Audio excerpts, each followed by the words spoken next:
আজকের match India versus Zimbabwe.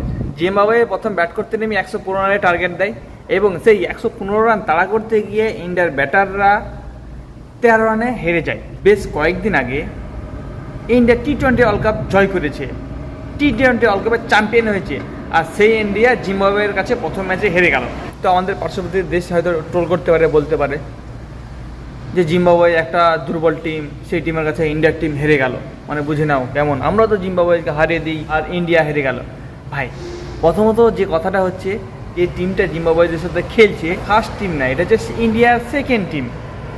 মানে যারা ওয়ার্ল্ড কাপের চান্স পায়নি সেই সব ব্যাটার, সেই সব বলারকে দিয়েই আমাদের ইন্ডিয়া ছোট ছোট যেগুলো দুর্বল টিম আছে তাদের সঙ্গে খেলায়। আর তোমরা কি করো, তোমরা সেরা ব্যাটার সেরা বলার নিয়ে যাও, সেখানে তোমাদের দেশের সেরা ব্যাটার সেরা বলার নিয়ে যাও, মানে 1 নম্বর টিম ফার্স্ট টিম নিয়ে যাও।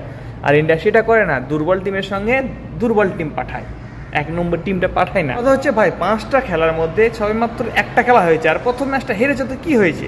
এখনও তো 4টে ম্যাচ আছে। কথা হচ্ছে সিরিজ জেতা নিয়ে কাজ, সিরিজ জিতবো বাস, এতটুকুই, আর কোনো কথা নাই। হেরেছে কোনো সমস্যা নেই, ব্যতিক্রম হারতেই পারে, সিরিজ জিতবো এটা বলে দিলাম। আরও 4টে ম্যাচ বাকি আছে, আজকে ম্যাচটা জিতে যেত, কিন্তু ব্যতিক্রম হেরে গেছে, কোনো সমস্যা নেই। অনেক অনেক অনেক শুভেচ্ছা জানাই আমি ইন্ডিয়ার টিমকে, যে বাকি আরও 4টে ম্যাচ আছে সেটা জিতবে আর সিরিজ জয় করবে, বাস এতটুকুই। তাহলে চলো আজকে ম্যাচটা কে দেখেছো কমেন্ট বক্সে কমেন্ট করে জানাবে। চলো আজকে ভিডিও এই বলে, তখন জন্য টাটা, বাই বাই।